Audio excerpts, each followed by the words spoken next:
지난주까지 베드로전서 말씀을 마치고 이제 베드로후서의 말씀을 계속 이어가려고 합니다. 베드로전서의 수신인 누가 그 편지를 받았느냐 하면 흩어진 12지파, 그 불특정 다수들에게 이 편지를 전해줬어요. 베드로후서도 마찬가지입니다. 어떤 특정 지역, 도시 이름이 나오거나 빌립보서나 골로새서는 빌립보 교회 성도들, 골로새 교회 성도들에게 편지를 쓴 거라고 한다면, 이 베드로전서와 후서는 불특정 다수, 어떤 지역이 아니라 흩어진 그리스도인들에게, 1절에 보면 그런 표현이 나와요. 우리 하나님과 구주 예수 그리스도의 의를 힘입어 동일하게 보배로운 믿음을 우리와 함께 받은 자들에게, 동일하게 보배로운 믿음을 우리와 함께 받은 자들에게 편지하노니, 이렇게 표현하고 있습니다. 그러니까 예수 믿는 누구든지 이 편지를 잘 읽어야 된다라는 것이에요. 베드로전서를 쓰게 된 동기가 핍박의 상황이라고 말씀을 드렸죠. 근데 베드로전서를 쓰고 베드로후서까지의 기간을 학자들 한 3년 정도 후에 다시 썼다고 하는데, 그 상황이 달라졌느냐? 그런 건 아니에요. 핍박이 더 커진 것도 아니요, 핍박이 사라진 것도 아니요, 여전히 핍박은 똑같아요. 근데 왜 갑자기 베드로후서를 또 쓰게 됐느냐? 한 가지 크게 달라진 것이 있어요. 그게 뭐냐면 이단이 등장하기 시작했습니다. 이단이 등장해서 교회 안에 침투하기 시작한 거예요. 그래서 이 성경에 보면 거짓 교사들이라고 표현이 나오는데, 그 이단에 대한 경계심을 고취하고자 이 베드로후서를 쓰게 된 것이죠. 베드로후서 2장 1절 말씀을 함께 같이 읽도록 하겠습니다. 시작. 그러나 백성 가운데 또한 거짓 선지자들이 일어났었나니 이와 같이 너희 중에도 거짓 선생들이 있으리라. 그들은 멸망하게 할 이단을 가만히 끌어들여 자신들을 사신 주를 부인하고 임박한 멸망을 스스로 취하는 자들이라. 아멘. 거짓 선지자들, 거짓 선생들, 이단, 이런 표현이 나오죠. 이단이 밖에만 있는 것이 아니라 교회 안에도 들어와서 미혹하게 한다는 거예요. 주님을 부인하고 그리고 임박한 멸망을 스스로 취하는 그런 자들이 나타났다 하는 것입니다. 여러분, 신앙생활을 제대로 잘하지 않는 것도 문제지만 허황된 믿음, 잘못된 믿음으로 신앙생활을 하는 것도 문제예요. 그래서 베드로후서는 이단을 경계하라, 그 얘기를 하면서 뭘 강조할까요? 지식을 강조합니다. 알을 강조해요. 주님을 알아야 된다. 베드로후서 3장 18절에 보면 그리스도를 아는 지식에까지 자라가라, 그런 표현이에요. 그리스도를 아는 지식. 근데 여기서 말하는 이 지식은 공부 열심히 해갖고 아는, 머리를 채우는 이성적인 지식이 아니에요. 그런 이성적인 지식이 아니라 영적인 지식, 영적인 지혜를 이야기합니다. 교리적으로 분명히 잘 분별할 뿐만 아니라 그 위에 깨달음이 있어야 돼요. 하나님의 은혜에 대한 깨달음이 있어야 돼요. 여러분, 은혜라고 하는 단어를 머릿속으로 어떻게 이해하겠습니까? 여러분, 은혜라고 하는 단어를 어떻게 설명하시겠습니까? 은혜 받아, 은혜가 뭔데? 은혜가 말이야, 은혜를 어떻게 설명하시겠어요? 근데 은혜는 체험한 자만이 아닌가? 이게 은혜구나, 이게 은혜구나. 얼굴을 이렇게 보면 저분이 참 은혜 받았구나, 그걸 알 수 있는 거예요. 이건 지식으로 채워질 수 있는 게 아니에요. 그걸 어떻게 지식으로, 은혜라고 하는 것을 어떻게 지식으로 가르쳐 주겠습니까?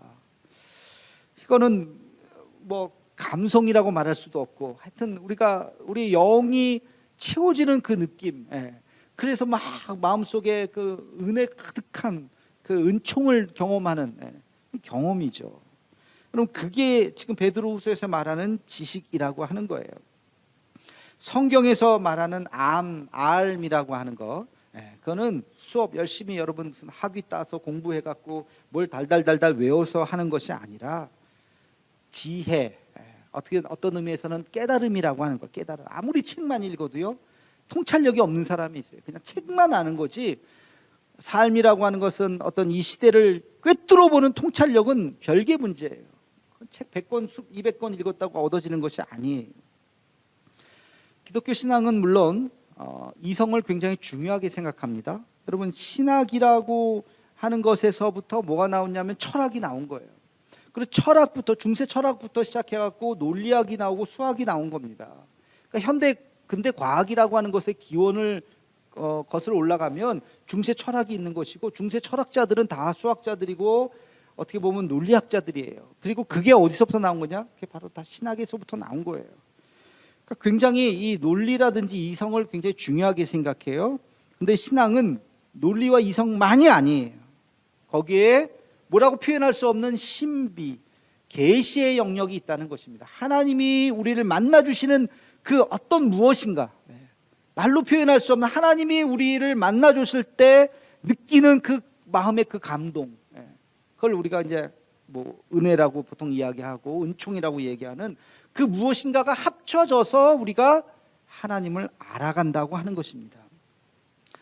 그래서 베드로는 지금 이 베드로 후서를 쓰면서 흩어진 그리스도인들에게 하나님을 바르게 알아라, 하나님을 바르게 알아라 그러면서 하나님을 알기 위해서 이렇게 표현을 해요. 4절 말씀을 함께 같이 읽겠습니다. 시작.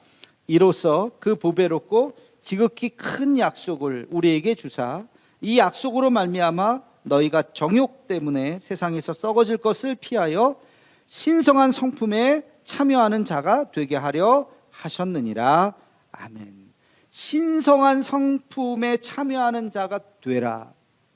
이 말, 신성한 신의 성품이죠. 신의 성품에 참여하는 자가 되라라고 하는 것이 하나님을 알고 하나님을 온전히 경험하고 하나님의 그 경험이 그냥 이례적인 경험이 아니라 한때 그냥 은혜 받은 이례적인 경험이 아니라 그 하나님의 은총이 하나님을 경험하는 그 마음이 나를 사로잡아서 그 은혜가 주님의 성품이 내 안에 녹아져서 나도 주님처럼 말하고 주님처럼 행동하고 하나님과 하나가 되는 것. 이게 뭐라고요?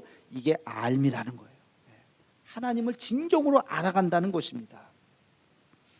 구약에서 안다라고 하는 히브리어는 두 가지로 크게 쓰이는데 하나는 메빈이라고 하는 단어하고 또 하나는 야다라고 하는 단어가 쓰여요. 메빈이라고 하는 단어는 들어서 아는 거예요. 들어서 아는 거. 이성적인 알미고 지식적인 알미고 간접적인 알미예요. 예를 들면 여러분들 뭐 연예인들 중에 뭐 누구를 뭐 저는 이렇게 장동건 세대라서 연예인 하면 장동건이 떠오르는데 하여튼 저랑 동갑이기도 하고 아무튼 그런 연예인들 뭐 유재석 이런 친구들, 유재석도 저랑 동갑이네요 보니까. 이런 친구들을 아세요? 몰라요? 안다는 것도 맞고 모르는 것도 맞아요. 자, 안다는 거는 아까 얘기했듯이 매빈이에요. 들어서 아는 거예요. 대한민국 사람이라면 모르는 사람 없겠죠. 유재석을 누가 모르겠습니까? 뭐 있을 수도 있겠지만 다 알 거예요. 매빈으로 아는 거, 들어서 아는 거예요. 근데 야다라고 하는 단어는 들어서 아는 것이 아니라 경험해서 아는 거예요. 경험해서. 여러분 지금 말했던 그런 연예인들을 경험해서 아십니까? 뭐 트럼프를 경험해서 아십니까? 만났어요? 식사라도 한번 했어요? 뭐 대화라도 해봤어요? 아니잖아요. 그냥 들은 거잖아요. 야다라고 하는 것은 그런 알미 아니에요. 체험하는 거예요. 체험만. 여러분 남편, 아내, 여러분 가족은 들어서 아는 게 아니잖아요. 그렇죠? 경험해서 아는 거잖아요. 경험해서 같이 살았잖아요. 이렇게. 이거는 차원이 다른 알미예요. 똑같은 한국말로는 알다지만 그 암과 이 암, 매빈의 암과 야다의 암은 완전히 다른 거예요. 자, 그럼 제가 한번 질문을 한번 해보겠습니다. 호세아서 6장 6절에서 말하는 이 알은 뭘까요? 자, 호세아서 6장 6절 말씀을 함께 같이 읽겠습니다. 시작. 나는 인애를 원하고 제사를 원하지 아니하며 번제보다 하나님을 아는 것을 원하노라. 하나님을 알아라. 여기서 말하는 아는 1번 매빈, 2번 야다. 뭐일 것 같아요? 야다죠. 하나님을 매빈으로 한다, 들어서 한다. 하나님을 모르는 사람이 어디 있겠어요? 지구상에 신이라고 하는 존재를. 기독교 예수를 모르는 사람이 대한민국에 누가 있겠습니까? 99%는 다 알겠죠. 뭐 100%는 모르겠지만 99%는 예수가 누군지 알 겁니다. 교회가 뭔지를 왜 모르겠어요? 그런 알미 아니라는 거예요. 하나님을 아는 것을 원하노라 할 때 그 알은 야다적인 알미, 하나님을 경험으로 알라고요. 다시 한번 제가 질문을 해볼게요. 그러면 여러분이 하나님을 아신다고 하는데 매빈으로 아십니까? 야다로 아십니까? 1번이에요? 2번이에요? 2번이라고 자신 있게 대답해야 되겠죠. 하나님을 내가 야다로 경험해서 압니다. 만약에 하나님을 경험해서 압니다라고 한다면 우리 애가 흔들리지 않아요. 이단에 쉽게 넘어가지 않아요. 근데 생각보다 이단에 쉽게 넘어가요. 등록 성도에, 우리도 등록 성도가 있어요. 우리 교회 이제 오시면 등록하잖아요. 등록 성도의 한 50%, 뭐 많이 잡으면 한 60%가 출석을 해요. 매주 출석하는 사람은 사실은 50%가 되지 않습니다만 50%라고 치고 주일날 빠지지 않고 나오시는 분들, 등록 성도의 50%예요. 그 50% 중에 또 50%만이 어쩌면 정말 하나님을 경험적으로 알지, 나머지 50%는 그냥 매빈으로 아는 거예요. 머리로 아는 거예요. 여러분은 죄인입니다. 여러분의 죄를 위해서 예수님이 십자가에 달려 죽으셨습니다. 그렇지. 여러분은 원죄가 있습니다. 그렇지. 내가 태어났으니까 원죄 있겠지. 여러분 죄인이죠? 예, 나 죄인이에요. 예, 당신을 위해서 예수님이 오셨죠? 예, 그렇다고 하대요. 여러분 이거는 알긴 알아도 뭐 그러면 아멘 하십시오. 아멘. 예. 대답은 다 해요. 세례 받읍시다. 세례 받아요. 다 머리로 아는 거예요. 머리로. 매빈이라고요. 예. 뭐 주님이 나를 위해서 돌아가셨다고 하더라고요. 예. 죄인이라고 하더라고요. 예. 그분을 영접하면 죽어서 천국 간다고 하더라고요. 예. 제가 그렇게 믿을게요. 믿습니다. 예. 세례 주세요. 이거는 매빈이에요. 매빈. 머리로 아는 거예요. 그냥 이해했어요. 야다로 하는 건 그게 아니에요. 여러분 죄인이죠? 아멘. 나는 죄인입니다. 주님. 나는 죄인입니다. 눈물이 나요. 눈물이. 예수님의 십자가를 바라보면 쳐다보지 못할 만큼 내 안에 막 주님 안에서 하나님 나는 죄인입니다 하는 그 은혜가 내 마음속에 느껴져야 돼요. 그냥 눈물이 나야 돼요. 그게 나 같은 죄인을 어떻게 이렇게 구원하셨는가. 그게 가슴속에 막 절절히 흐를 때 그게 야다로 하는 그게.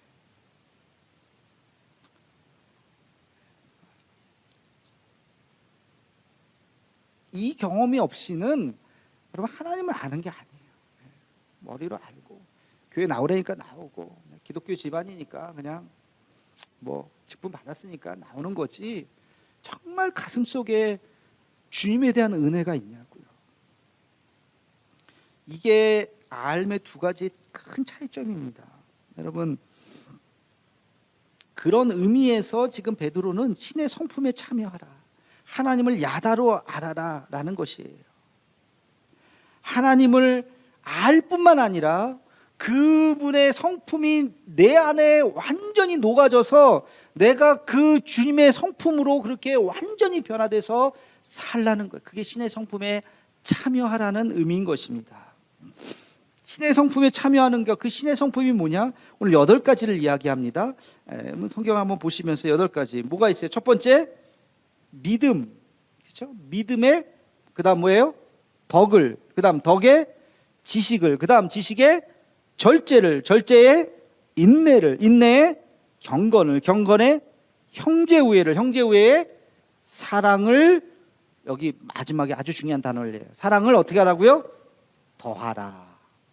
덧붙여가는 거예요. 덧셈이에요. 하나.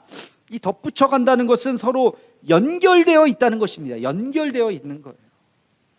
결론적으로 말씀드리겠지만 이 연결고리가 하나 끊어지면 그 뒤는 다 무너지는 거예요. 여러분 우리가 하나님을 알고 주님의 신의 성품에 참여한다는 것은 믿음으로부터 시작해갖고 마지막 사랑에까지 덧붙여가는 것입니다. 짧게 한번 8가지를 간단하게 살펴봅시다. 신앙의 첫 출발, 신의 성품의 첫 출발은 믿음이에요. 믿음. 여기서 말하는 믿음은 주님을 영접하는 것입니다. 주님을 영접하는 것. 여러분 크리스찬이 되는 그 선이 뭐예요? 그 선을 넘는 게 뭐예요? 주님을 영접하는 거예요. 그렇죠? 예. 내가 예수님을 믿습니다. 주님을 영접합니다. 예. 라고 내 입으로 고백하는 순간 그 선을 넘게 되는 것이고, 그게 공적으로 많은 사람들 앞에서 내가 예수 믿는 사람입니다라고 선언하는 시간이 세례받는 시간이잖아요. 그 믿음이 신의 성품의 첫 출발 지역이라고요. 우리가 하나님을 믿는다라고 할 때 우리의 신분이 바뀌죠. 우리 신분이 뭐가 됩니까? 하나님의 자녀가 되죠. 자, 하나님의 자녀가 된다는 것은 놀라운 변화예요. 여러분, 하나님의 자녀가 된다는 것, 주님이 우리의 아버지가 되신다고 하는 것은 우리에게 어떤 의무가 있어요? 주님을 닮아가야 돼요. 자식이 부모를 닮듯이 우리가 주님의 자녀가 됐다고 하는 것은 주님을 닮아가야 되는 것입니다. 여러분이 하나님을 믿는다고 하면서 하나님의 성품을 닮아가는 것을 포기해버린다? 관심이 없다? 진정한 믿음이 아니에요. 우리가 하나님을 믿는 순간 주님의 자녀가 되는 것이요, 주님의 자녀가 되는 순간 하나님의 성품을 우리는 닮아가야 되는 것입니다. 이게 믿음이라는 거예요. 두 번째, 믿음의 덕을 그랬어요. 덕이라고 하는 단어는 아레테라고 하는 단어예요. 헬라어 이 아레테는 드러나는 것, 보자기에 이렇게 쌓였던 것이 보자기가 싹 벗겨지면 물건이 딱 드러나죠. 그 딱 벗겨지는 그 순간, 이게 아레테예요. 아레테. 이게 덕이라고 하는 거예요. 자, 보자기에 지금 뭐가 쌓여 있어요? 믿음이라고 하는 것이 쌓여 있어요. 여러분 지금 이렇게 보면 믿음이 숫자적으로 몇인지 몰라요. 있는지 없는지, 있어도 100인지 50인지 30인지 몰라요. 믿음은 여러분 마음속에 있기 때문에, 감춰져 있기 때문에. 근데 이걸 보자기를 싹 벗기라고요. 아레테 하라고요. 믿음의 덕을 더하라고요. 그 얘기는 뭐예요? 믿음을 보이라는 거예요. 자, 믿음을 어떻게 보일까요? 여러분 믿음이 있다는 걸 어떻게 보일까요? 예배에 열심히 나오든지, 봉사와 섬김을 하든지, 신앙생활 열심히 하든지, 월사 기도회 끝나고 기도하고 갑시다, 1분도 못 버티고 가는 사람 1시간을 그래도 꾸준히 앉아서 기도하는 분들, 그게 믿음을 보이는 거, 눈에 보이는 거잖아요. 그게 뭐 꼭 그걸로 평가할 수는 없겠지만, 바빠서 가실 수도 있겠지만, 아무튼 그 믿음이 보이는 거예요. 좀 나와서 청소 좀 합시다. 그러면 열심히 나와서 청소하는 거. 믿음이 있기 때문에 그렇게 하는 거 아닙니까? 그러니까 믿음의 덕을 쌓아라라고 하는 건 너의 그 믿음, 감추어진 믿음, 보이지 않는 믿음을 보이도록 하라는 거예요. 보이도록 하라. 세 번째, 덕의 지식을. 여기서 말하는 이 지식은 우리말로 지금 번역하는 게 다 똑같은 단어가 계속 반복되는 것 같은데 달라요. 이게 그노시스예요. 그노시스. 그노시스는 그냥 어떤 knowledge 같은 어떤 지식이 아니에요. 책으로 얻는 것이 아니에요. 경험적으로 아는 거. 아까 말씀드렸던 야다적인 알미예요. 야다적인. 하나님을 경험하는 거예요.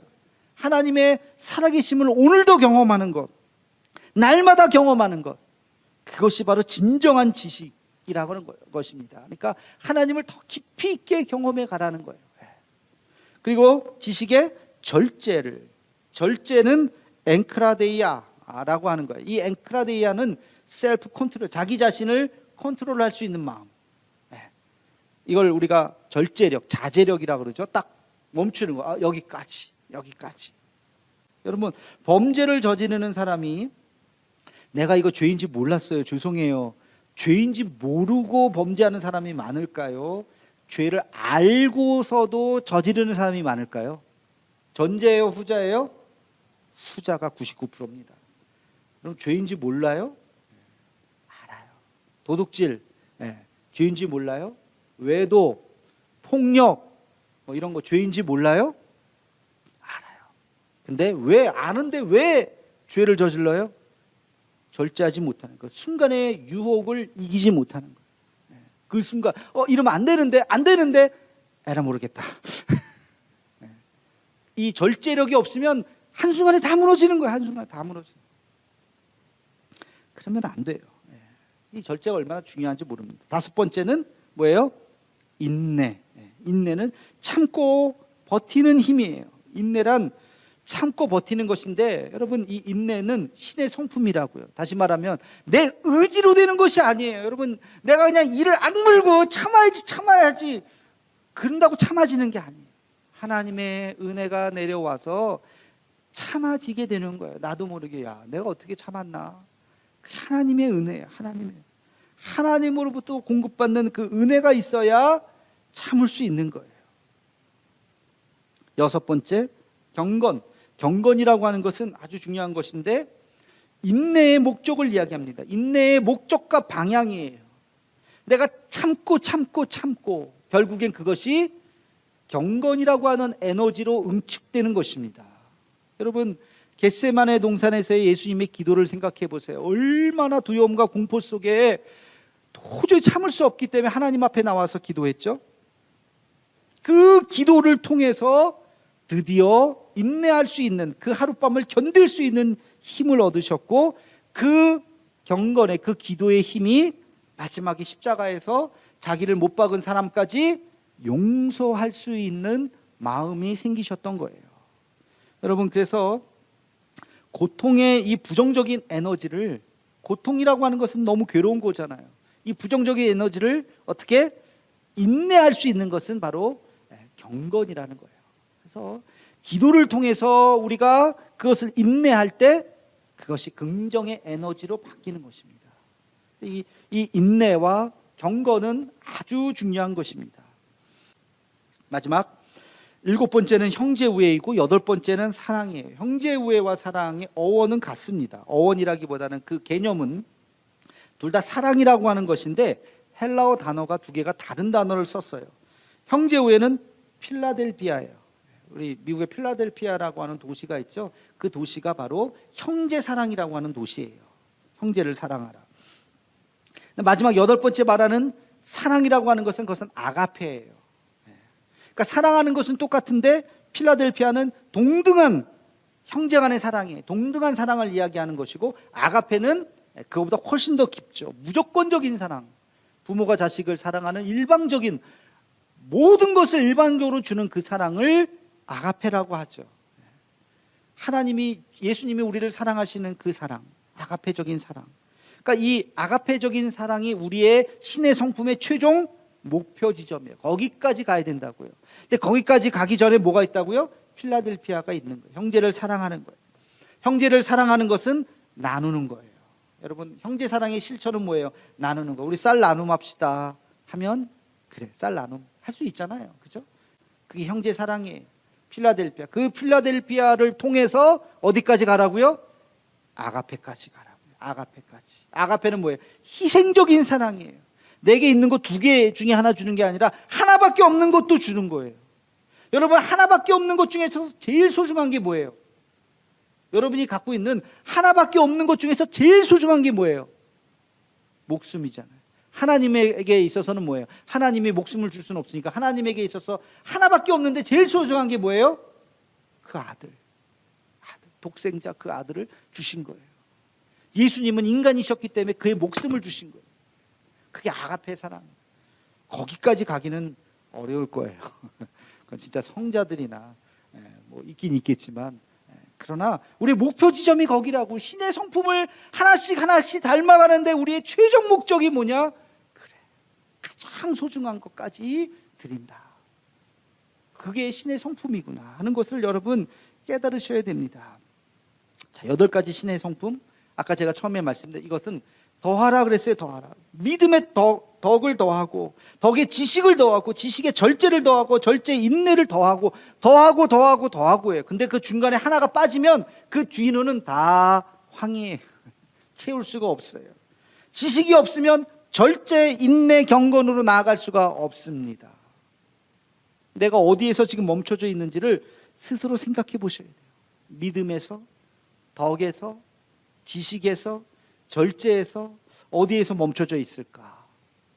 여러분, 우리의 신의 성품에 참여하는 것, 이 중에 내가 멈춰져 있는 그 지점을 다시 한번 확인하고 하나님 앞에 기도하면서 우리가 하나씩 더 채우면서 마지막까지 우리의 삶이 닿는 그 순간, 주님, 내가 아가페의 사랑을 이렇게 이루어 봅니다 하면서 주님 앞에 기도하며 나아가는, 하나님의 성품을 닮아가는, 그래서 주님을 더 깊이 알아가는 우리 모두가 되기를 주님의 이름으로 축원합니다.